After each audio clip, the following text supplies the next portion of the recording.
Cerita film ini dimulai pada tahun 1973 di kota Pretoria, ibu kota Afrika Selatan. Saat masa-masa kelam ketika sistem apartheid sedang berkuasa. Sistem ini memisahkan masyarakat berdasarkan warna kulit dan membuat kelompok kulit putih memiliki kekuasaan penuh atas kelompok kulit hitam.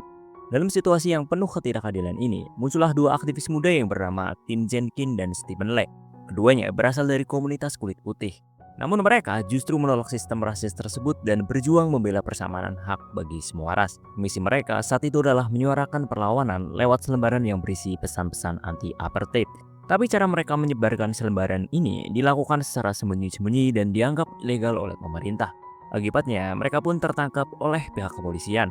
Sebelum Jenkin benar-benar dimasukkan ke dalam sel tahanan, pacarnya yang berasal dari Afrika sempat datang mengantarkan uang sesuai dengan rencana mereka. Uang itu kemudian diam-diam disembunyikan oleh Jenkin dalam sebuah tabung kecil berkas cerutu. Lalu dimasukkan ke dalam tubuhnya demi keamanan. Saat persidangan digelar, hasilnya sungguh tidak adil. Jenkin dijatuhi hukuman 12 tahun penjara, sementara Stephen dijatuhi 8 tahun. Keduanya dianggap sebagai penghasut dan pengkhianat. Mereka lalu dikirim ke sebuah penjara khusus tahanan politik bernama Penjara Pretoria. Sebuah tempat dengan tingkat keamanan yang sangat tinggi dan penuh dengan napi-napi yang dianggap berbahaya karena menentang pemerintah. Sesamanya di penjara, mereka langsung berhadapan dengan kepala penjara. Sang kepala ingin memastikan apakah benar dua pria kulit putih ini benar-benar mengkhianati kaumnya sendiri. Tapi yang tidak diketahui banyak orang adalah perjuangan Jenkin dan Stephen ini murni berasal dari hati. Mereka melawan bukan karena dibayar, bukan karena dipaksa, melainkan karena mereka percaya bahwa semua manusia itu sama dan tidak seharusnya dibedakan berdasarkan warna kulit. Di dalam penjara, Jenkin mulai memperhatikan situasi. Ia menyadari bahwa tempat ini sangat ketat keamanannya. Setiap ruangan dijaga pintu berlapis, mulai dari pintu otomatis, jeruji besi, hingga pintu baja yang hanya bisa dibuka dengan kunci-kunci khusus. Bahkan saat mereka hanya ingin berpindah blok, para sipir harus membuka beberapa pintu berbeda dengan kunci yang tidak bisa disaling sembarangan. Keesokan harinya, saat sedang makan pagi, Jenkin dan Stephen bertemu dengan seorang napi tua yang bernama Dennis Goldberg, seorang tahanan politik senior yang juga pernah terlibat dalam perjuangan anti-apartheid. Dennis menyambut mereka dengan ramah dan mengajak mereka tur kecil keliling penjara. Dalam perjalanannya, Dennis menjelaskan betapa mustahilnya kabur dari tempat ini. Karena ada menara penjaga bersenjata yang siaga 24 jam, lampu sorot yang terus menyinari halaman bahkan saat malam. Dan setiap pintu punya kunci yang berbeda-beda. Menurut Dennis, kabur dari penjara bukanlah solusi. Ia lebih memilih tetap bertahan dan percaya bahwa perjuangan mereka akan membuahkan hasil suatu saat nanti. Bagi Dennis, penjara bukan hanya bangunan dengan dinding tebal, tapi juga ujian bagi hati dan keyakinan. Namun tak lama setelah Dennis pergi, muncullah sosok nabi lain yang bernama Leonard Fontaine, atau yang biasa dipanggil Leo. Dia berambut gondrong dan punya pandangan yang jauh berbeda dari Dennis. Leo percaya bahwa harapan untuk bebas itu masih ada. Ia bahkan langsung menyatakan bahwa kalau Jenkin punya rencana kabur, maka Leo akan siap bergabung. Bagi Leo, daripada dia menunggu keajaiban, lebih baik mencoba walaupun resikonya tinggi. Di malam itu, saat kembali ke selnya, Jenkin mengambil tabung kecil yang ia sembunyikan sejak sebelum masuk penjara. Karena Dennis dianggap sebagai sosok yang jujur dan dapat dipercaya di kalangan napi politik, Jenkin memutuskan untuk menitipkan uang itu padanya secara diam-diam, tepat saat makan siang. Tujuannya bukan untuk menyuap, tapi agar uang itu bisa digunakan sewaktu-waktu jika dibutuhkan dalam rencana pelarian. Setelah menerima uang yang disembunyikan dalam tabungan kecil dari Jenkin, Dennis kemudian memikirkan cara terbaik agar uang itu tetap aman dan tidak ketahuan oleh petugas penjara. Ia pun mengambil bekas bungkus pasta gigi, lalu menggosokkannya, kemudian menyelipkan uang tersebut ke dalamnya. Setelah itu, bungkus pasta gigi itu disiram dengan cairan lilin yang ia buat sendiri. Dengan cara ini, uang itu tersembunyi rapat dan terlindungi untuk waktu yang lama tanpa menimbulkan kecurigaan. Waktu terus berjalan, hari demi hari, Jenkin tak berhenti berpikir keras. Sudah 23 hari yang lalu, ia memutar otak, mencari celah untuk bisa melarikan diri dari penjara ini. Selama itu pula, hampir setiap malam, ia memperhatikan bentuk lubang kunci pada pintu selnya dari dekat. Hingga akhirnya muncul satu ide gila di kepalanya. Ia ingin mencoba membuat duplikat kunci. Saat jam mandi tiba, Jenkin segera menyampaikan ide gilanya kepada Leo. Leo yang memang sejak awal tertarik ingin ikut kabur, langsung semangat mendengarnya. Tapi saat Jenkin bilang bahwa ia ingin membuat kunci palsu dari kayu, Leo langsung merasa ragu. Dia merasa itu ide yang terlalu beresiko. Bagi Leo, kayu tidak bisa menahan beban membuka pintu besi. Menurut Leo, kunci itu pasti bakal patah. Namun, Jenkin dengan tenang menjelaskan bahwa jika kayu tersebut dipahat melawan arah seratnya, maka kayu tersebut akan jadi lebih kuat dan tidak gampang patah. Penjelasan itu membuat Leo mulai yakin lagi. Mereka pun langsung bergerak. Untuk bisa membuat kunci duplikat, mereka butuh melihat bentuk kunci aslinya dengan jelas. Maka Leo pun sengaja membuat keributan di area penjaga agar kepala sipir datang menghampiri. Sementara itu, Jenkin yang ada di dekatnya diam-diam memperhatikan bentuk kunci yang tergantung di pinggang sang sipir. Dari sana, ia mulai menggambar sketsa kasar dari kunci tersebut di kepalanya. Tapi, menggambar dari satu sisi saja tidak cukup. Jenkin tahu ia harus melihat kunci itu dari sudut pandang lain agar bentuknya itu benar-benar akurat. Maka, ia kembali mencari momen-momen kecil di mana ia bisa melihat kunci itu dengan lebih jelas. Setiap detail ia perhatikan dengan seksama. Mulai dari bentuk gigi kunci, panjangnya, sampai bagian lengkungnya. Setelah merasa cukup yakin, Jenkin mulai mencari kayu-kayu kecil dari bengkel kerja penjara. Ia sembunyikan potongan kayu itu di bawah botol minumnya. Proses ini pun sangat menegangkan, karena setiap kali pekerja keluar dari bengkel, penjaga akan memeriksa botol satu persatu.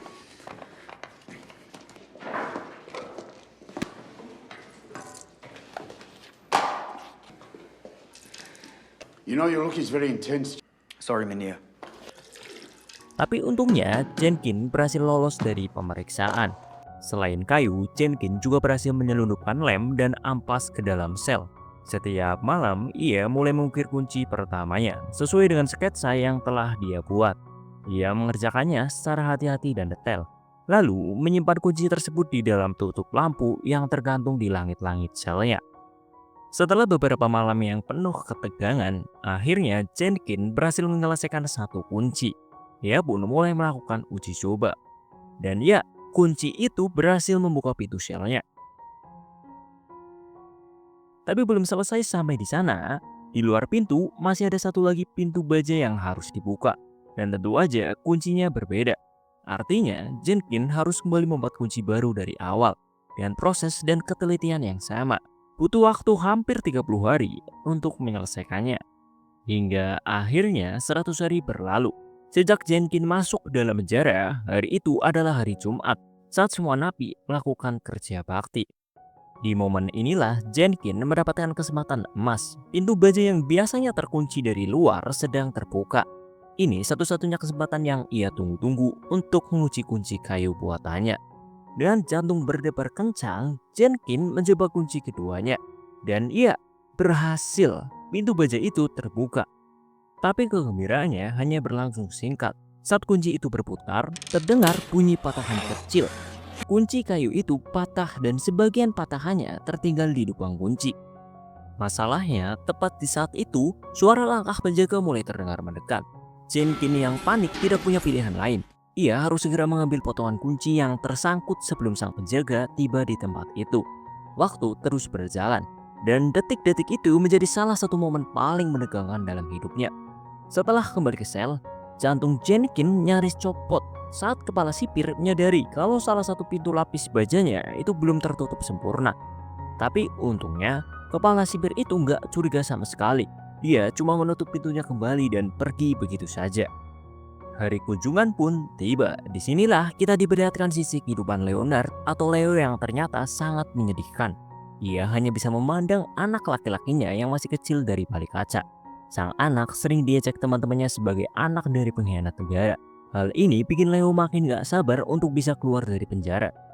Bahkan sempat terjadi ketegangan kecil waktu kepala sipir memotong jam kunjungan dan menyuruh semua pengunjung untuk pergi. Kembali ke rencana pelarian, karena pintu baja yang bisa dibuka dari luar, Jenkin sempat kepikiran untuk memakai benang jahit yang direntangkan dari jendela sel untuk membawa kunci ke lubang kunci. Tapi dia itu gagal, karena tangan mereka itu nggak cukup panjang untuk memutar kunci dari jendela yang posisinya agak jauh. Saat Leo sedang menyapu, tiba-tiba muncullah ide cemerlang. Ia berpikir, kenapa nggak pakai gagang sapu saja buat menjangkau lubang kunci? Nah, waktu Jenkin kerja di bengkel kayu, dia tanpa sengaja melihat mekanisme yang mirip seperti pedal sepeda. Dari situ, dia langsung dapat ide. buat engsel di ujung gagang sapu agar bisa memutar kunci dari jarak jauh. Di malam harinya, mereka mulai mencoba-coba alat ini.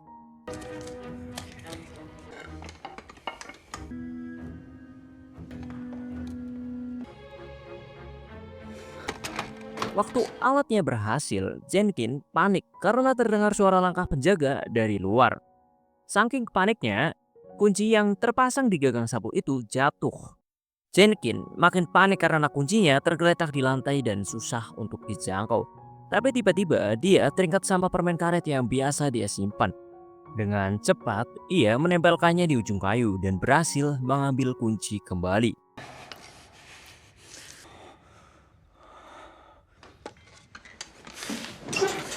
Keesokan paginya, Jenkins langsung kasih kabar ke Leo dan Stephen. Wajah mereka langsung terkejut. Bahkan Leo seolah nggak percaya kalau Jenkins itu benar-benar bisa bikin alat yang bisa bekerja. Beberapa hari kemudian, Jenkins mengubur semua kunci duplikat yang sudah lolos uji coba di taman penjara.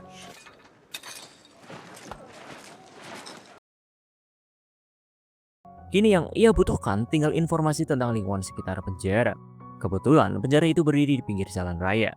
Untuk mendapatkan gambaran lokasi, Jenkins minta bantuan salah satu napi asal Afrika Selatan untuk mencarikan koran bekas. Sebagai imbalannya, Jenkins memberikan 2 bungkus rokok. Hari ke-296 sejak ia di penjara, Jenkins akhirnya berhasil menduplikasi hampir semua kunci yang dibutuhkan. Malam itu, mereka memulai simulasi pelarian. Selimut mereka dibentuk seperti tubuh yang sedang tidur agar tidak dicurigai. Lalu mereka mulai uji coba semua kunci secara diam-diam.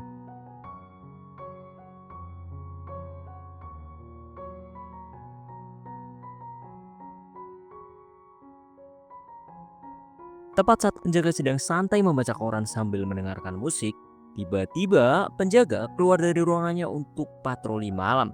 Jenkins dan Leo buru-buru lari dan bersembunyi di dalam lemari penyimpanan yang ada di bawah tangga. Karena lemari itu nggak punya pegangan dari dalam, Leo cuma menahan pintunya dengan sekrup kecil agar tak terbuka. Untungnya si penjaga nggak curiga dan langsung naik ke atas untuk memeriksa area lain. Begitu keadaan aman, Jenkins dan Leo keluar dari tempat persembunyian dan melanjutkan uji coba kunci mereka. Dan ya, semua kunci buatan Jenkins berhasil membuka pintu demi pintu yang ada di penjara. Tapi saat mereka hampir selesai, terdengar suara langkah penjaga yang akan kembali ke ruangan. Dalam kepanikan, Leo langsung menarik Jenkins ke dalam lemari sebelum mereka ketahuan.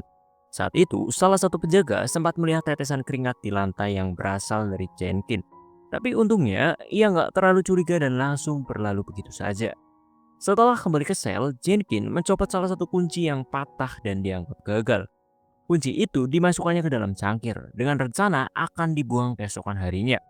Tapi tanpa diduga, kepala penjara melakukan inspeksi mendadak alias sidak besar-besaran. Semua kamar sel diperiksa satu persatu, termasuk kamar Jenkins. Barang-barangnya diacak-acak dan tiba-tiba kepala penjara menemukan sebuah benda aneh yang tampak mencurigakan. Dengan tenang, Jenkins mengaku kalau benda itu adalah tempat untuk meletakkan foto. Walaupun bentuk dan posisinya agak aneh, entah kenapa kepala penjara percaya begitu saja dan akhirnya tidak menaruh curiga. Hari ke-404 pun tiba. Dokter penjara menyarankan agar Jenkins melakukan operasi pencabutan gigi. Momen ini tidak disia-siakan oleh Jenkins. Saat dibawa keluar dari blok utama, dia memperhatikan dengan cermat pintu kedua terakhir yang ternyata bisa dibuka otomatis lewat tombol dari ruang kontrol. Ia juga melihat menara penjaga baru yang sedang dibangun di dekat pintu gerbang utama. Artinya mereka harus segera kabur sebelum proyek menara itu selesai, karena nanti penjagaan akan semakin ketat. Tapi Jenkins bukan tipe orang yang hanya memikirkan diri sendiri. Ia dan teman-temannya mencoba mengajak Dennis serta tahanan lainnya untuk ikut kabur. Ia menjelaskan bahwa ia sudah berhasil membuat kunci untuk 15 pintu berbeda yang tersebar di seluruh penjara. Namun, Dennis dan tahanan lain memilih untuk tetap tinggal. Mereka lebih memilih menunggu masa hukuman selesai daripada ambil resiko dan ketahuan saat melarikan diri. Dennis tetap teguh pada pendiriannya. Baginya, bertahan di penjara itu adalah bentuk perjuangan untuk kemanusiaan. Sebagai bentuk dukungan, Dennis pun membantu dengan caranya. Ia mengambil pasta gigi berisi uang yang sebelumnya dititipkan oleh Jenkins. Ujungnya, ia olesi dengan odol sungguhan agar terlihat seperti pasta gigi biasa. Lalu diletakkan di atas ranjang Jenkins. Ketika sidak dilakukan, para sipir tak mencurigai dan hanya mengacak-acak kamar seperti biasa. Jenkin pun harus membereskan semuanya lagi seperti tidak terjadi apa-apa. Tepat pukul 4 sore, saat sebagian besar staf penjara sudah pulang, Jenkin mulai menjalankan aksinya. Ia keluar dari sel untuk membebaskan Stephen dan Leo. Ia kembali mengajak Dennis untuk ikut, tapi Dennis tetap pada keputusannya, yaitu bertahan di penjara. Di saat yang hampir bersamaan, seorang penjaga bertubuh besar mengalami masalah serius. Toiletnya mampet karena airnya nggak bisa disiram. Dia buru-buru ke ruang penyimpanan di bawah tangga untuk mengambil alat sedot WC. Tapi tepat saat ia membuka pintu, sebuah kawat kecil yang jadi alat penahan pintu itu jatuh ke lantai. Tanpa pikir panjang, penjaga itu mengambilnya. Sementara itu, Jenkin dan teman-temannya sudah berada di ruang penyimpanan yang sama. Dan mereka tidak tahu kalau penjaga itu akan kembali untuk mengembalikan alat sedotnya. Ketegangan makin terasa saat Jenkin sadar kawat penahan pintu mereka hilang. Mereka tak bisa keluar tanpa itu. Tapi tiba-tiba Dennis yang sedang berada di selnya seperti punya firasat bahwa Jenkin butuh bantuan. Dengan cepat, ia memecahkan lampu di selnya agar menimbulkan kegaduhan. Tepat ketika si penjaga sudah berada di depan pintu penyimpanan, ia mendengar teriakan Dennis yang meminta bantuan. Mindy, I'm calling you! All right, enough! Mau nggak mau, si penjaga bertubuh besar itu pun naik ke atas untuk memeriksanya. Tanpa membuang waktu, Jenkin langsung bergerak cepat membuka pintu demi pintu. Sampai akhirnya mereka tiba di pintu otomatis yang cuma bisa dibuka lewat tombol khusus.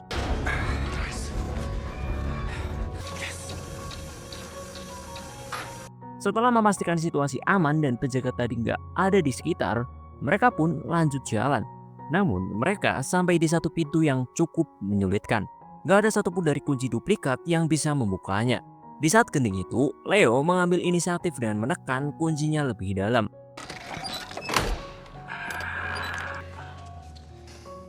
You have to push it all the way in. Usaha itu akhirnya membuahkan hasil. Pintu berhasil terbuka dan mereka lanjut ke pintu terakhir. Pintu itu adalah jalan keluar utama. Tapi sayangnya semua kunci yang mereka bawa itu nggak ada yang cocok. Mereka sempat putus asa sampai akhirnya Leo melihat ada bagian pintu yang agak rapuh. Ia pun langsung menggunakan obeng untuk menjebol bagian kayunya. Suaranya cukup keras dan Jenkins sempat panik takut ketahuan.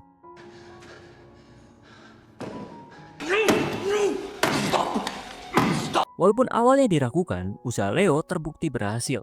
Pintu berhasil dibuka paksa. Dan di detik-detik sebelum mereka keluar, Jenkins tetap ingin semuanya terlihat rapi. Ia membersihkan sisa-sisa serpihan kayu di lantai agar tidak menimbulkan kecurigaan terlalu cepat saat sidak dilakukan. Tinggal beberapa meter lagi menuju kebebasan. Ada satu rintangan terakhir, yaitu menara penjaga dengan senjata api. Jika sampai ketahuan, mereka bisa langsung ditembak. Mereka sempat berdiri lama, menunggu momen yang pas. Tapi Jenkins yang sudah terlalu jauh untuk mundur, akhirnya bilang dalam hati, bodoh amat. Ia berjalan dengan tenang, tanpa menunjukkan rasa gugup sedikit pun. Stephen dan Leo menyusul dari belakang, dan ajaibnya mereka berhasil lolos keluar dari area penjara. Tapi ketegangan belum berakhir. Mereka masih harus berjalan melewati banyak orang yang mungkin aja ada staf penjara yang mengenali wajah mereka. Tapi berkat ketenangan dan tekad kuat untuk bebas, mereka berhasil melewatinya semua tanpa dicurigai. Setelah cukup jauh dari penjara, mereka berhenti dan meminta bantuan sopir taksi. Awalnya si sopir agak ragu. Ia sempat menolak karena curiga pada Jenkins dan teman-temannya yang berkulit putih. Ia pernah mengalami perlakuan buruk dari orang-orang yang seperti mereka. Tapi begitu melihat wajah Jenkins yang mirip dengan aktivis apartheid, si sopir langsung berubah pikiran dan mempersilahkan mereka naik.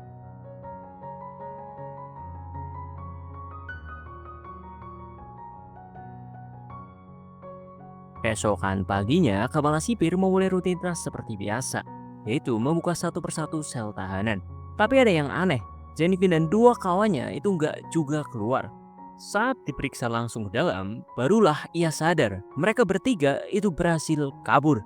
Dan disitulah cerita dalam film Escape from Pretoria pun resmi berakhir.